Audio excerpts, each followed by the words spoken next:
Las correlaciones que hemos estudiado o que les he presentado en la clase anterior. Primer problema, dice, aire fluye a 100 grados centígrados en una atmósfera con un número de Reynolds 50.000, perpendicular a un cilindro de 1 pulgada de diámetro hecho de naftaleno. Ustedes saben que inch es pulgada, ¿no es cierto? Ocurre que hay alumnos que en el examen preguntan, profesor, ¿qué cosa es inch? No sabe. Calcula el flujo promedio de sublimación en kilomol por segundo metro cuadrado. Datos: presión de vapor del naftaleno 10 milímetros de mercurio a la temperatura de la que se está indicando. Viscosidad del aire 0.0215 centipoise. Peso molecular del aire 28.96 kilos por kilomol. Difusividad del naftaleno en el aire 0.94 por 10 a la menos 5 metros cuadrados segundo. Entonces vamos a ver cómo se resuelve eso.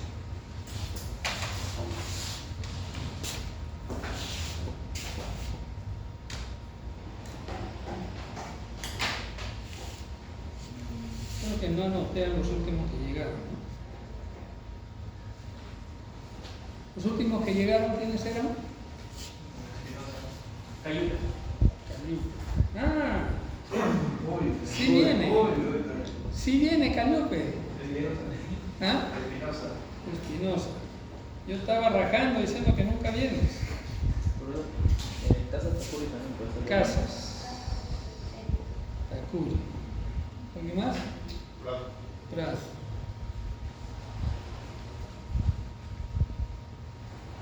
¿Alguien más? Nadie más. Listo.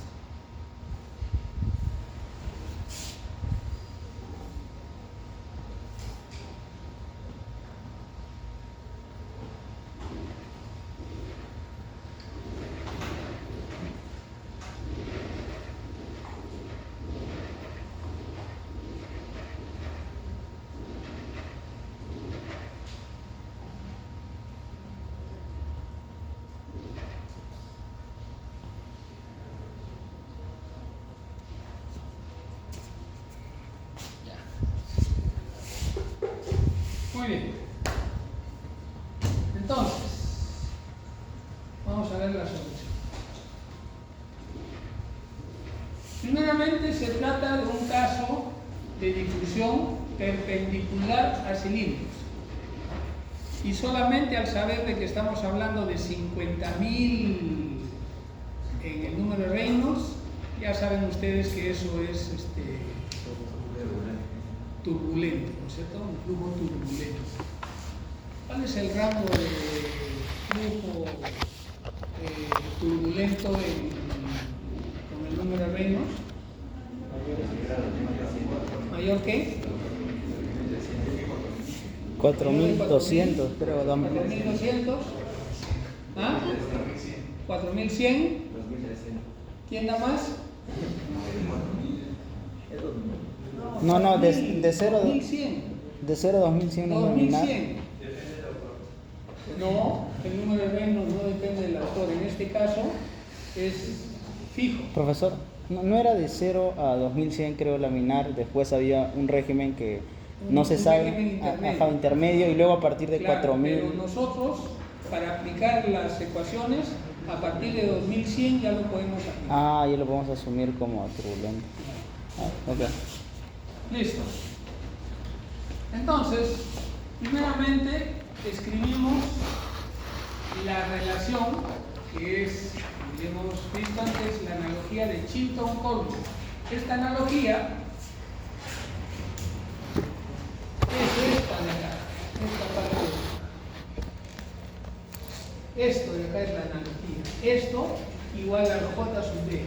Y esto de acá es una correlación desarrollada para muchos casos en donde hay cilindros y hay un flujo perpendicular al cilindro. digamos que han hecho un cilindro de 1 metro de diámetro, un cilindro de 20 centímetros de diámetro, otro de 2 milímetros de diámetro, ¿no? Para hacer el ejercicio, y han trabajado con número de Reynolds de 10.000, de 20.000, de 30.000, de 100.000, 200.000. Hay un rango indicado hasta cerca de 1 millón del número de Reynolds. Entonces, para todos esos casos, funciona. Como les dije, este es el caso donde nosotros vamos al laboratorio, encontramos los coeficientes de transferencia y esos los usamos cuando los necesitamos. O sea, no salen de la teoría. Muy bien. Entonces, lo que primero tenemos que ver es de que se requiere el número de Reynolds. Ahí es un despeje del caso C. El flujo G con la rayita, miren, esa rayita se llama un apóstrofe.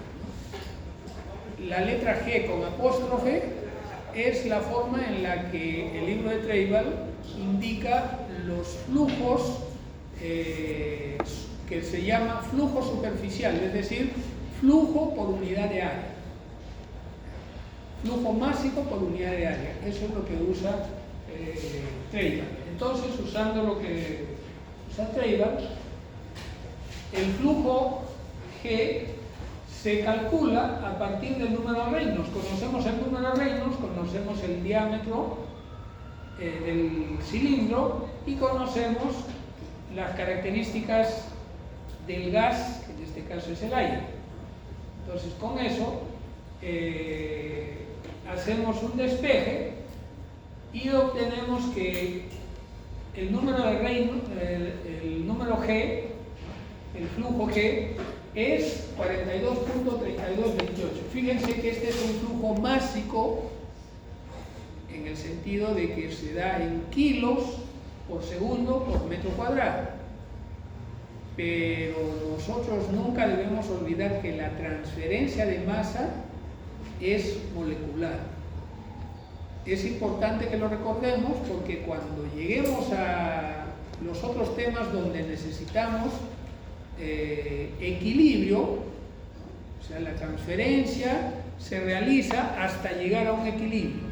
El equilibrio es molecular, molar, y se expresa en moles, nunca se expresa en kilos. Las concentraciones para el equilibrio se representan con moles, por ejemplo, fracción molar o concentración en moles por metro cúbico, por ejemplo. Nunca se representa en kilos. En algunos casos se puede dar esa información, pero eso no me puede a mí confundir como para que yo vaya a expresar el equilibrio en forma másica, 100 kilos.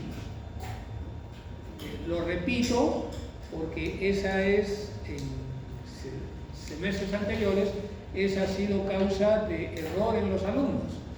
Si ese es un concepto y no lo saben, obviamente ese es un error que no se puede perdonar, ¿no? Se puede perdonar que se equivoquen en un número, en vez del 2 ponen el 5, esas cosas, pero no pues que se equivoquen en los conceptos. Listo. Entonces, la densidad del aire sale de la ley de los gases. ¿Cómo lo expresamos? De la ley de los gases, PV igual a nRT, donde N es el peso entre el peso molecular. Entonces, el peso entre el volumen lo convertimos en densidad, por lo tanto, el peso molecular por la presión debe ser igual a la densidad por RT. RT pasa abajo y de ahí sale este cálculo. Este es el R por T, la temperatura en Kelvin, la presión en peso molecular, y estas son conversiones para convertir gramos a kilos, bueno, como está ahí. Muy bien, entonces la densidad es 0.9464 kilos por metro cúbico. Esta densidad es la densidad del aire que va a atravesar el tubo de naftaleno.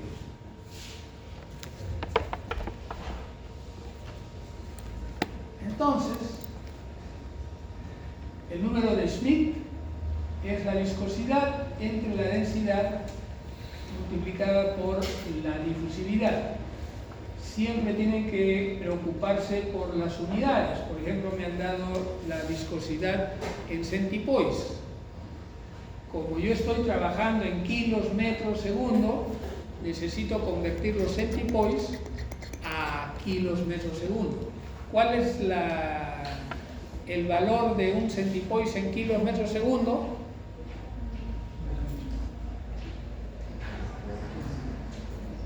Esas cosas las deben recordar porque viscosidad siempre se usa. Ahí lo tienen. Un centipoise es igual a 0.001 kilo metro segundo.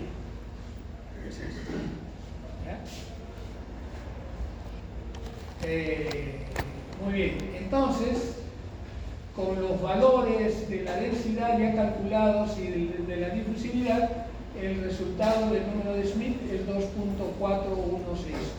También es bueno que nosotros tengamos una cierta idea de los valores que suelen obtenerse para ciertas constantes, o como en este caso para el número de Schmidt. El número de Schmidt puede estar, dependiendo de la sustancia, entre aproximadamente 1 y 5, eso es usual, ¿no? Cerca de 5 es un valor bastante común, ¿bien? Pero como depende de la densidad a temperatura ambiente, la densidad va abajo, la densidad a temperatura ambiente es más alta que la densidad a temperatura, en este caso es a 100 grados centígrados. Por lo tanto, el aire a 100 grados centígrados es menos denso. Por lo tanto, menos denso implica un valor un poco mayor. La viscosidad no es afectada por la presión, tampoco es afectada por la densidad. En el caso de los gases muy rarificados, es decir, a muy baja presión, ahí sí hay un efecto. Pero bajo las condiciones normales de la industria no hay efecto.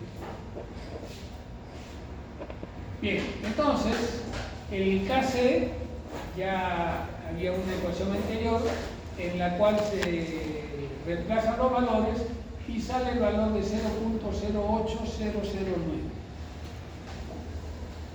Ahora, la concentración del naftaleno en la película junto al cilindro será, ¿quién lo dice? ¿Cuál será la concentración del naftaleno junto a la película? Sería la solubilidad si estuviéramos hablando de líquidos, pero en este caso son gases. Aire y vapor de naftaleno. ¿Cómo? ¿La qué? Tensión de saturación. ¿Y cómo la sabemos en este momento? ¿Cómo podríamos saberla? ¿Nos han dado presión de saturación? ¿Sí nos dieron? ¿No nos dieron?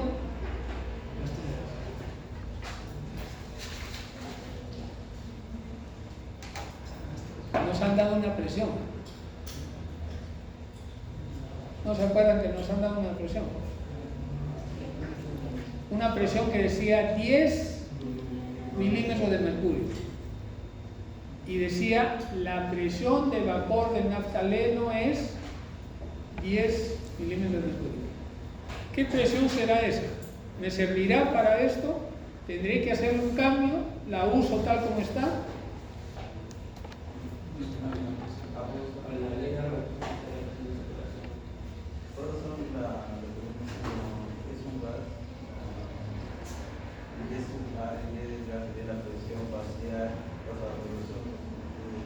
Pero esa presión que me han dado, ¿para qué me sirve esa presión que me han dado?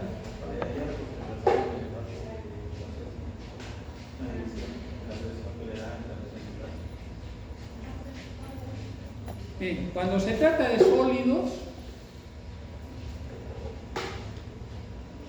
justo pegado en la superficie, acá como dice, hay una película pegada en la superficie, ¿no? Esa película tiene un vapor, en este caso de naftaleno. Ese vapor de naftaleno tiene la presión de componente puro a la temperatura que corresponde.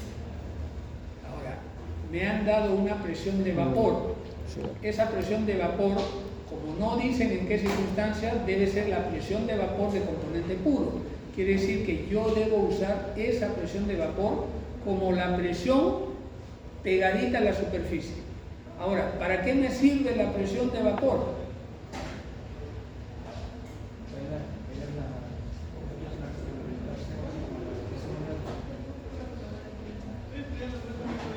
Captcha, ¿no? Casas. A ver, dime casas. ¿Para qué me sirve la presión de vapor? Casas, sí. Entonces, Captcha es la chica que sigue, ¿ya?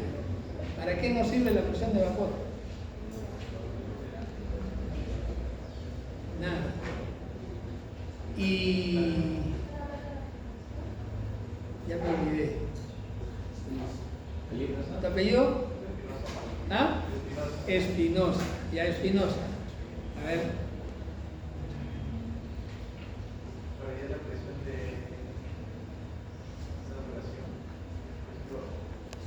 Goicoechea, el ganador de un punto de oro.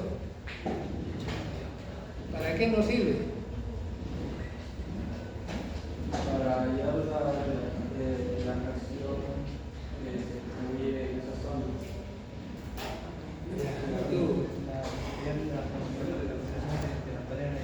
¿Para qué? Para hallar la concentración del naftaleno, porque en las ecuaciones de transferencia de masa, el esquema es multiplicar un coeficiente de transferencia por un gradiente de concentración. ¿Ya? Entonces, ya tengo el coeficiente de transferencia, y es el K sub C, la C de ese coeficiente. ¿Qué significa?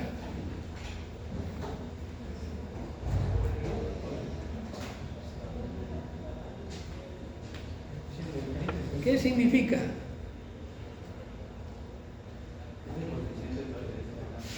Ya tú puedes responder, ¿no? ¿Qué significa? La C que está junto a la K, ¿qué significa?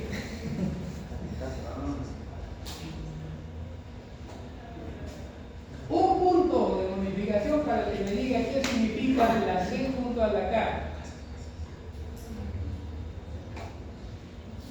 Y eso lo hemos dicho en la primera parte de la clase anterior, hablando de los coeficientes de transferencia. ¿No? Nadie, qué pena, se perdió el puntito. Ese K significa K, bueno, esta es una minúscula, C por concentración en punto 1 menos concentración en punto 2. Y las otras opciones son Kx, donde tengo fracción X en el punto 1 menos fracción X en el punto 2. O también K sub I, que es fracción 1 menos fracción 2. ¿Se dan cuenta? Esto significa que es en líquidos.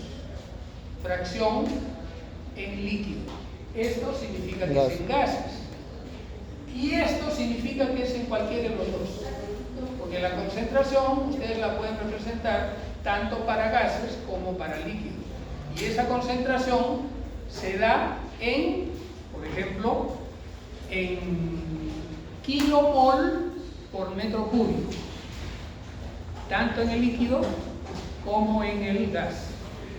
De esa manera, yo en los ejercicios que hemos visto y en las correlaciones de los casos sencillos y en la analogía de Chilton-Corbin, ahí y en todos esos casos el coeficiente de transferencia que se obtiene es el coeficiente K sub C.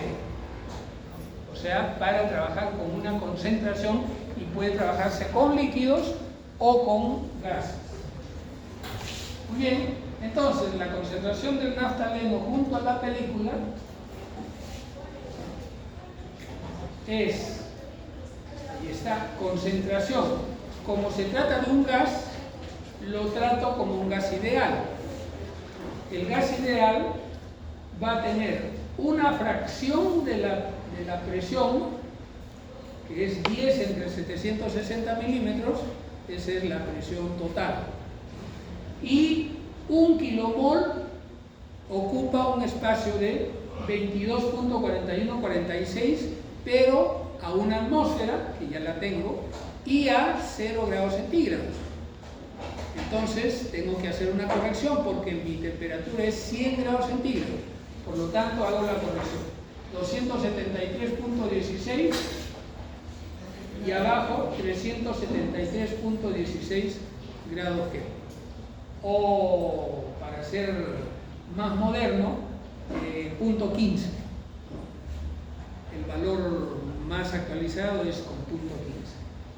Bueno, hay una forma, claro, ustedes pueden encontrar también esta concentración utilizando la ley de los gases, PV igual nRT, ¿no es cierto? Y de ahí pueden encontrar el valor.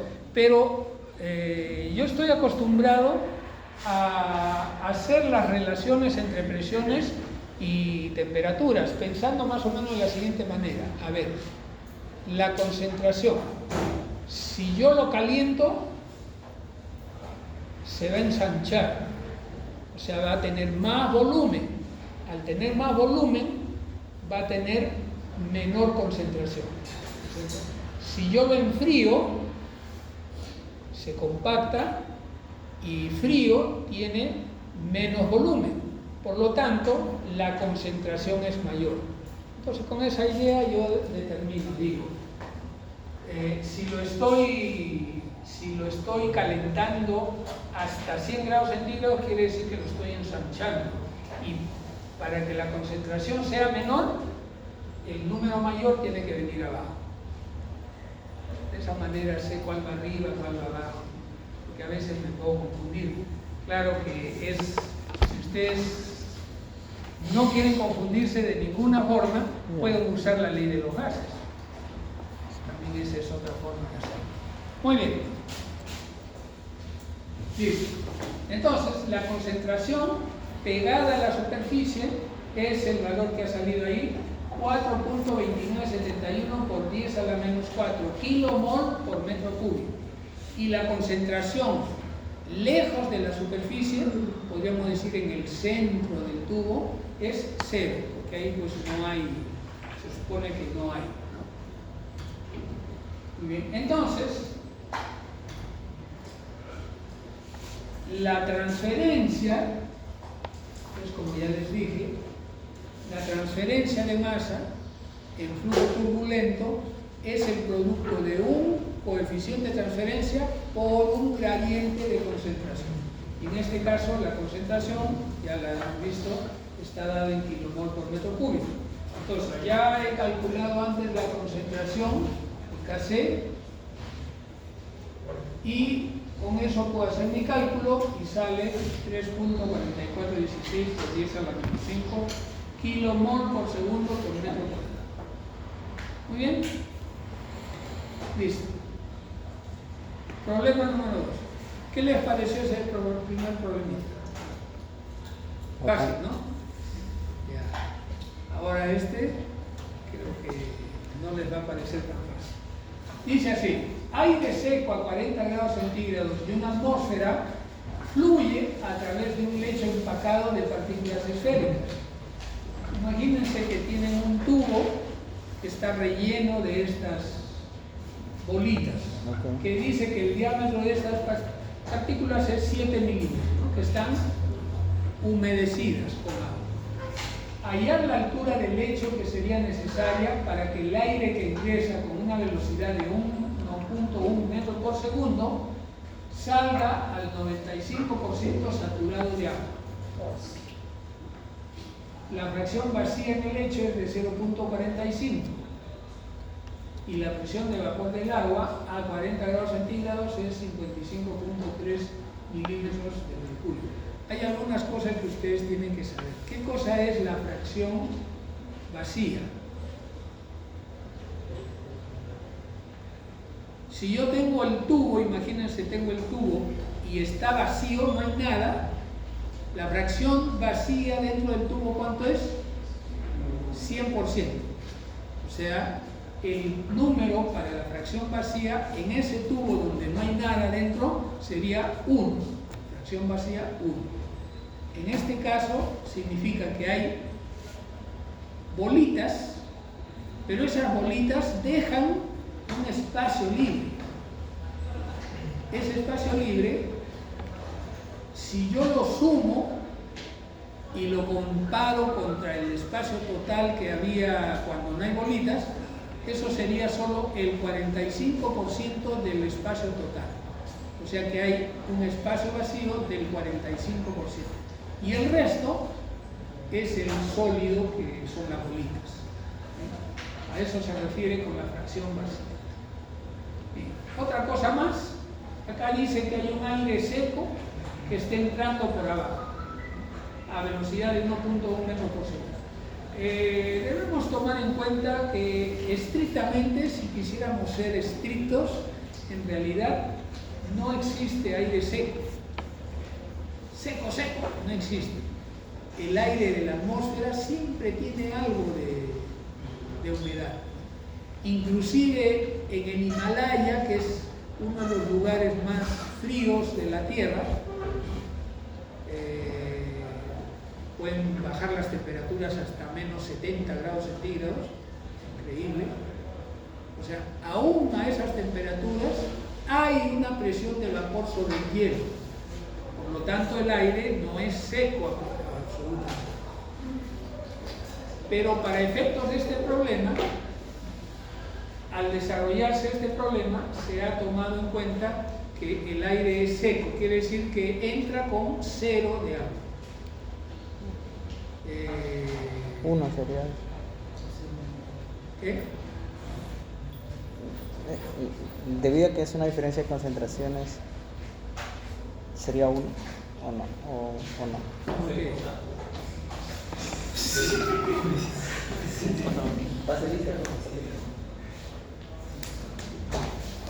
¿Qué cosa es 1? No, como es K por diferencia de concentraciones.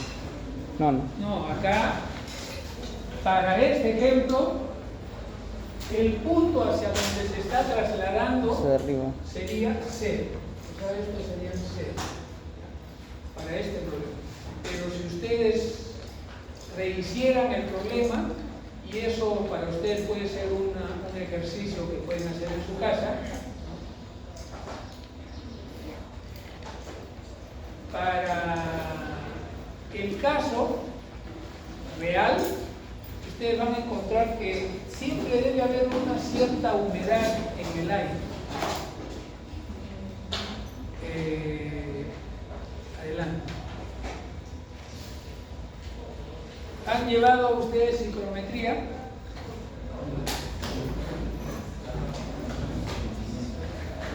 Bueno. ¿Qué curso? La humedad relativa. ¿Qué cosa es la humedad relativa? Ah, ya. Sí. La ciclometría es una parte de la ciencia que estudia las propiedades de las mezclas de agua como vapor y de aire. Y eso después se extiende para la industria para tratar mezclas de cualquier vapor con cualquier gas. Por ejemplo, el CO2 con vapor de agua. Ya, la cuestión es que si no lo han estudiado, lo van a tener que estudiar. Porque en nuestro curso no estudiamos la ciclometría, pero la utilizamos después. Y cuando yo lo estudié en en balance de materia y energía. Y también en el curso de físico-química. No han estudiado en ninguno de esos cursos estos temas de la humedad del aire. Sí, en balance. En balance. Bueno, entonces deben saber. Por ejemplo, el aire a la temperatura ambiente, ahorita, en este salón, ¿cuál será la humedad relativa? Así aproximadamente. 30. No tienen idea. La humedad relativa debe estar en el orden de los 80% de humedad relativa. Cuando hay un día de garúa en el invierno, la humedad en el ambiente aumenta. Puede llegar a 95, 97% de humedad relativa. Cuando la humedad relativa es 100%, Ya está. cae la garúa. En ese caso cae la garúa. ¿Cómo hace más de 100? Pero en muchos sitios el pronóstico del tiempo sale el tipo de tsunami y dice la humedad es 95%, pero ya está cayendo la garúa. Quiere decir que 95% será pues en su oficina donde él ha medido, ¿no? Porque en la calle, si cae la garúa, quiere decir que ya hay 100% de humedad relativa. Y la humedad relativa es la relación entre la presión parcial que ejerce el vapor de agua en el aire comparada con la presión de componente puro del agua. ¿Bien? Ahora, en un ambiente como el que tenemos, puede ser 80% de humedad relativa. En ciudades de la sierra, en donde el clima es mucho más seco, puede ser 60% de humedad relativa. Y en algunos sitios ustedes habrán ido de paseo a algunos lugares y se les cuartea los labios, ¿no? ¿Por qué? Porque los labios pierden la humedad. ¿Por qué? Porque el aire es demasiado seco. Entonces, en esas circunstancias, el aire tiene más o menos 50% de humedad relativa.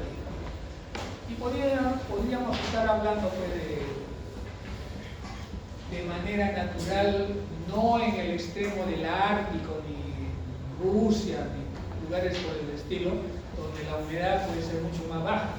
Ahora, eso quiere decir de que este aire seco, para nosotros, podría ser, en un caso más real, digamos, 60% de humedad relativa. Entonces, van a hacer ustedes este ejercicio cambiando el valor de 0 aquí, el de 0 que les he dicho que viene acá, lo van a cambiar por el equivalente de 60% de humedad relativa. Y rehacen el problema. Después de que lo desarrolle, ustedes pueden hacer igualito, pero con 60% de humedad relativa. Bueno, continuemos. Bueno, ahí dice estrictamente el aire simple tiene algo de humedad. Bien, esto por si acaso, esto que les estoy mostrando es un problema desarrollado o presentado por el profesor Pizarro, que es interesante por la forma en que se plantea. Yo pensaba agregar mi forma de plantear el problema, que me parece que es más simple, más rápida, pero no me ha dado el tiempo. Es decir, que los que me acompañen el próximo semestre seguramente van a poder ver esa solución. Bien, entonces miren, ahí tienen. Aquí el profesor está simplemente colocando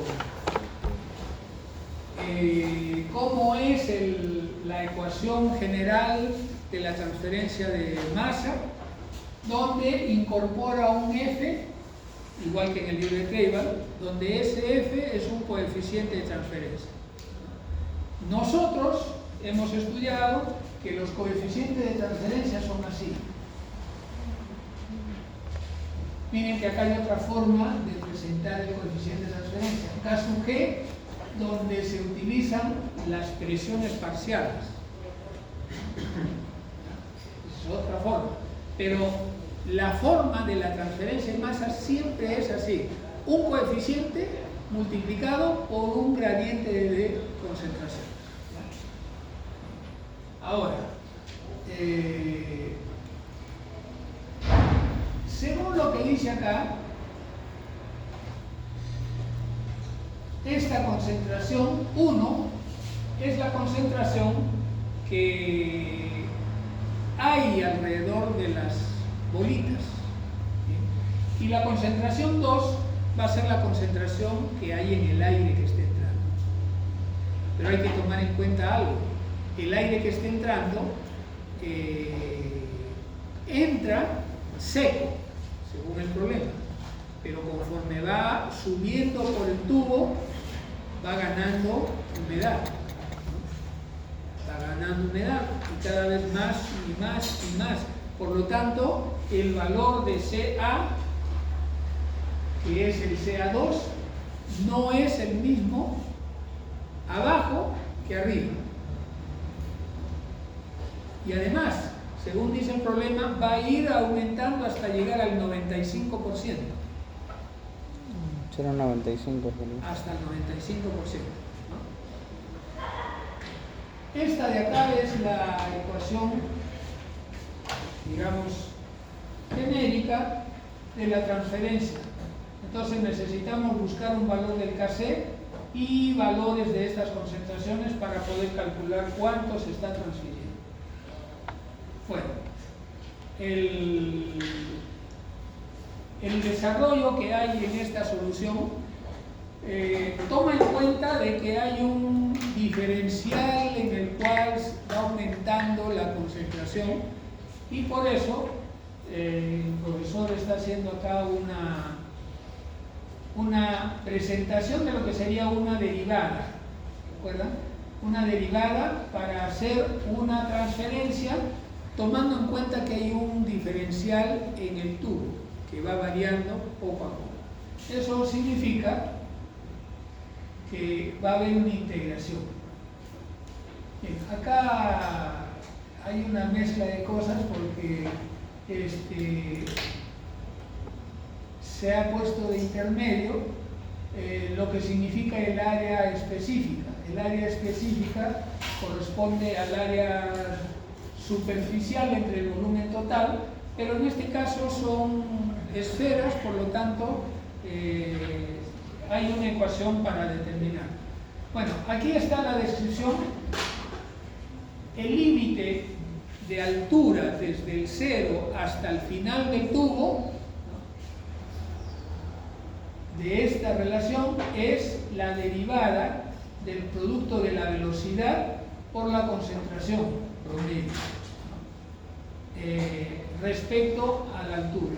Y esto es igual al Kc por el área de todas las bolitas que estaban en ese instante por la diferencia entre la concentración pegada a la bolita menos la concentración promedio de toda el área, pero a una cierta altura. Y esa parte es variable, ¿no?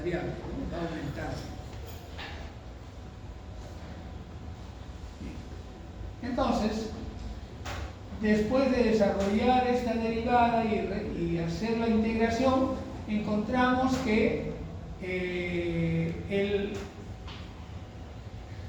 la relación que determina la transferencia estaría dada por el Kc promedio por el área superficial por la longitud de todo el tubo entre la velocidad, y eso sería igual al menos logaritmo de las diferencias de concentración de la pared de cada bolita menos la concentración final arriba dividida entre la concentración de la bolita pegada a la bolita menos la concentración inicial, que como hemos dicho para este ejemplo es 0.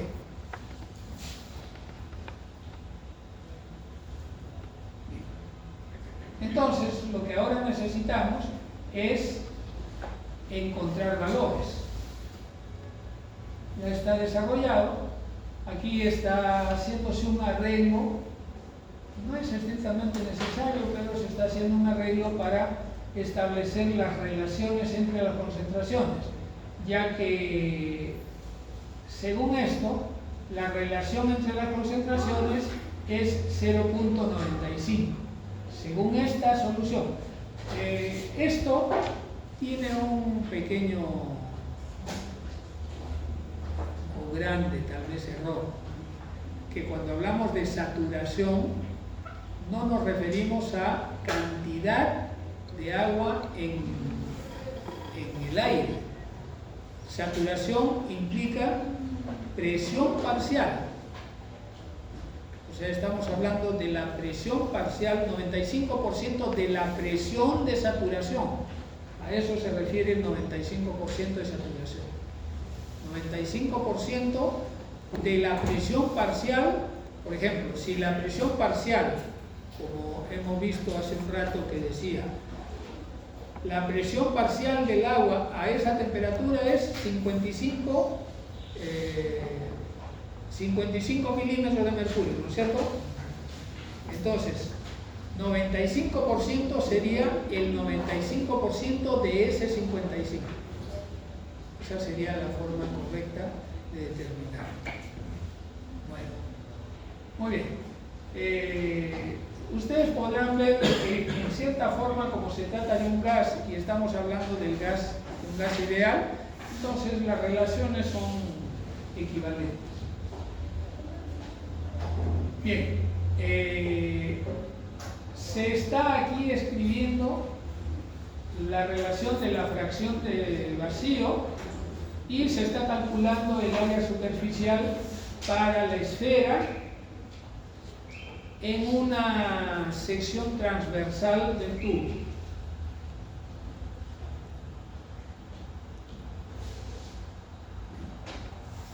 Luego, acá se describe que entre el fondo y el tope hay una diferencia pues, de concentraciones, y de lo que está tratando de calcular acá es un promedio. Un promedio. Este es el promedio. Este es el peso molecular del aire, la densidad promedio entre el tope y el fondo, la viscosidad del aire, ahí no cambia. Entonces se calcula el número de Reynolds con esos valores, se obtiene 442.8. Luego, esta es la difusividad, y con estos datos, con la viscosidad, la densidad y la difusividad, se calcula el número de Schmidt.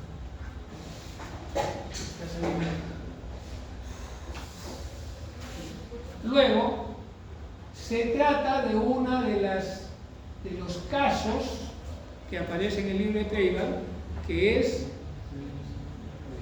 un caso de flujo de un gas a través de partículas en un lecho fijo.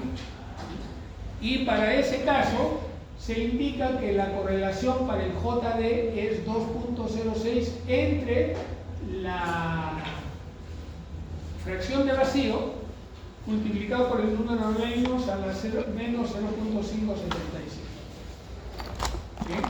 Y eso tiene que ser igual, por la analogía de Chilton-Coulomb, a esta relación. Entonces, muy bien, entonces lo que hay que hacer es hacer los cálculos. Acá esto lo está haciendo para encontrar el valor promedio, y luego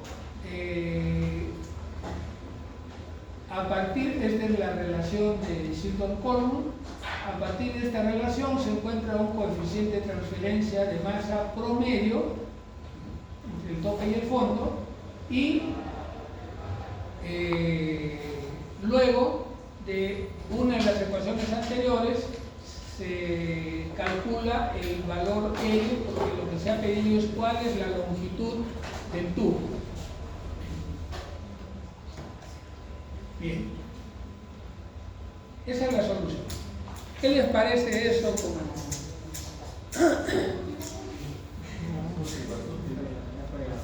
Pero parece que ese es un problema del profesor Pizarro. Está aplazado. Está aplazado eso. Bueno,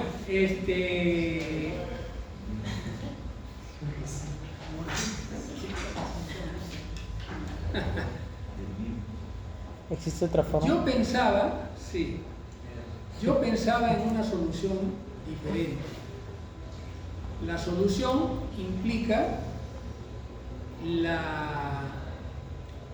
usar una de las analogías para la transferencia de calor, porque también existe una operación de transferencia de calor como un lecho lleno de bolitas, en donde se está haciendo una transferencia de calor del gas hacia las bolitas. Y la ecuación para esa transferencia es la ecuación que nosotros podemos utilizar. Esa ecuación es la ecuación donde aparece han visto acá el menos logaritmo de la diferencia de concentraciones. Esa misma ecuación aparece en la transferencia de calor.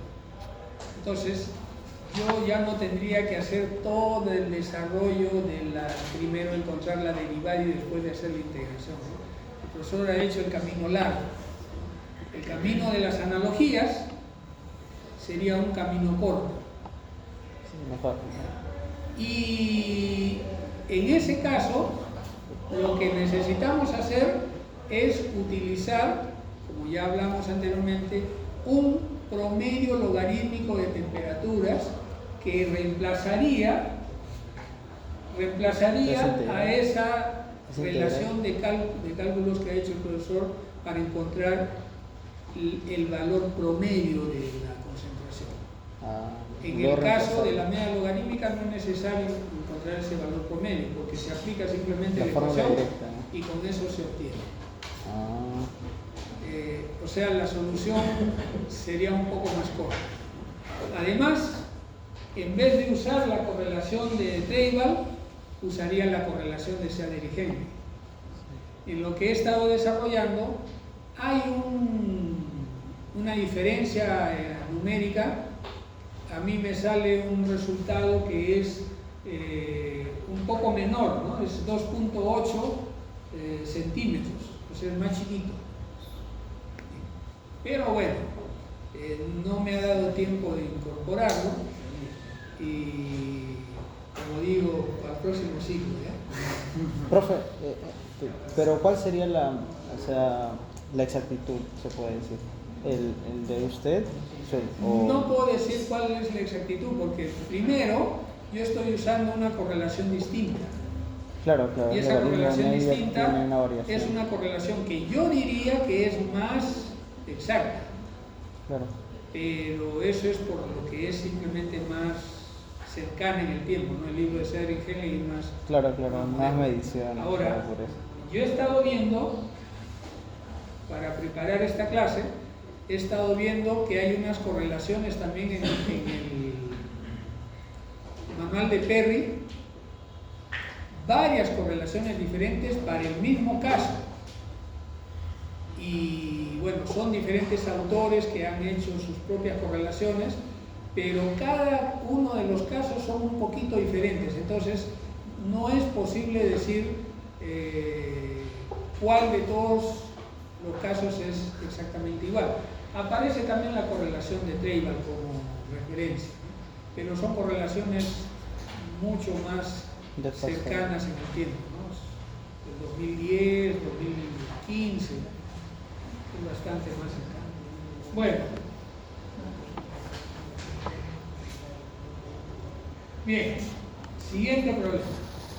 Dice, aire a 20 grados centígrados y una atmósfera fluye a lo largo de una lámina húmeda horizontal de 2 metros por 5 metros. El aire tiene una humedad relativa del 85% y fluye a 5 metros por segundo. Calcular la humedad retirada por hora.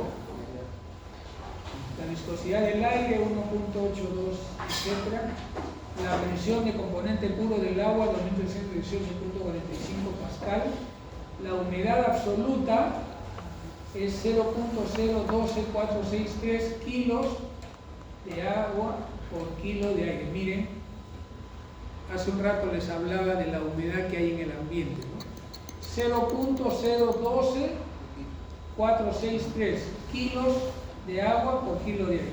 Quiere decir de que la cantidad de agua que hay en el ambiente nosotros no la notamos, pero en peso, ¿cuánto representa? El 1.2% del peso del aire. Un kilo de aire aproximadamente, ¿cuánto volumen ocupa? Esos son datos que ustedes debieran tratar de tener en mente. Un metro cúbico, ¿cuánto pesa? Un metro cúbico de aire, ¿cuánto pesa?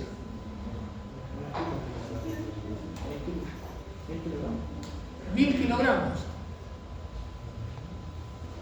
Eso podría uno saberlo más o menos si es que tiene una idea de cuál es la densidad del aire. ¿Cuál será la densidad del aire ambiente?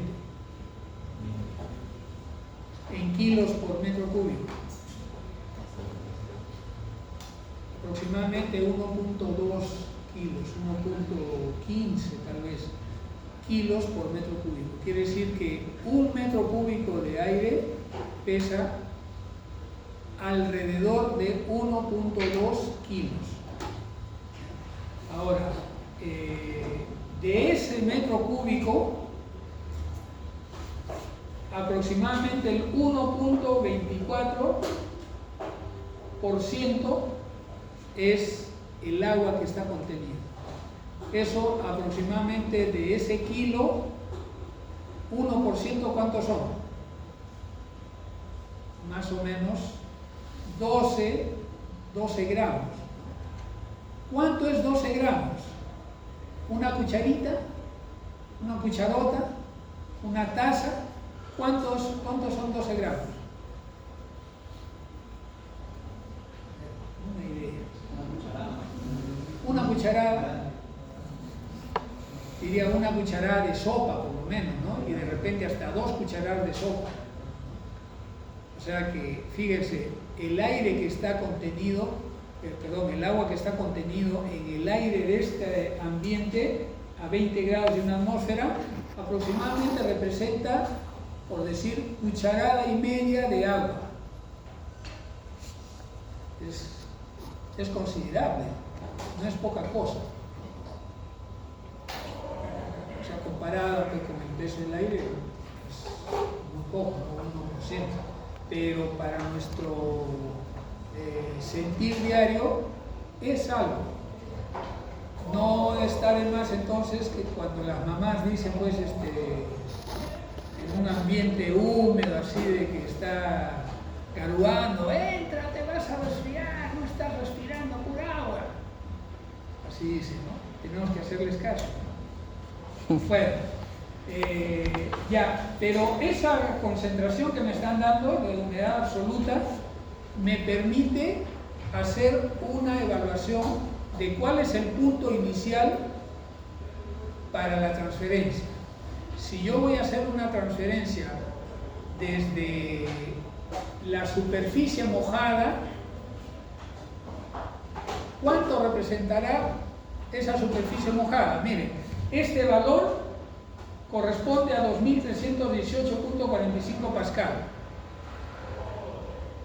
La superficie, la presión parcial del agua en la superficie mojada, ¿cuánto será?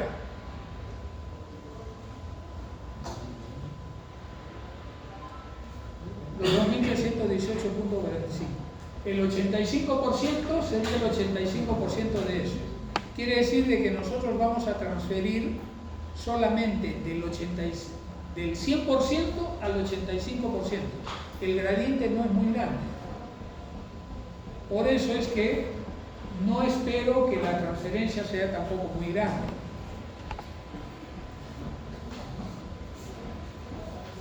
Estas cosas, cuando uno analiza el problema, más o menos me dan una idea de qué cosa puedo obtener yo cuando resuelva el problema. Bueno, la difusividad del agua en el aire es 0.288. Solución. Densidad del aire.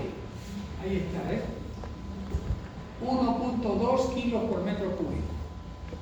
Obtenida simplemente a partir de la ley de los gases. Número de Reynolds. Me han dado 5.5 o 5 metros por segundo. Y para encontrar, de acuerdo a uno de los casos simples, dice que yo debo usar la longitud por la que está pasando el gas, porque me han dicho que tengo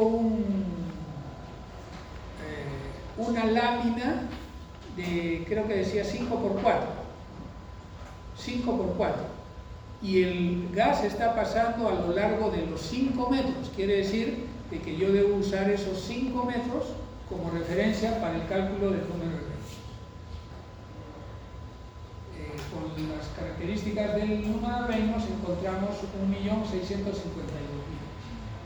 Ahora, para el caso simple del gas sobre una placa plana, esta es la correlación obtenida en el laboratorio. Con el número de Reynolds encontramos 0.002111.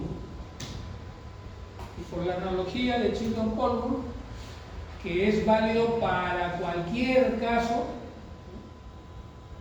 el número de Stanton es KC por la densidad entre el flujo másico superficial, y este es el número de Schmidt, que depende de la difusividad, de la densidad y de la viscosidad.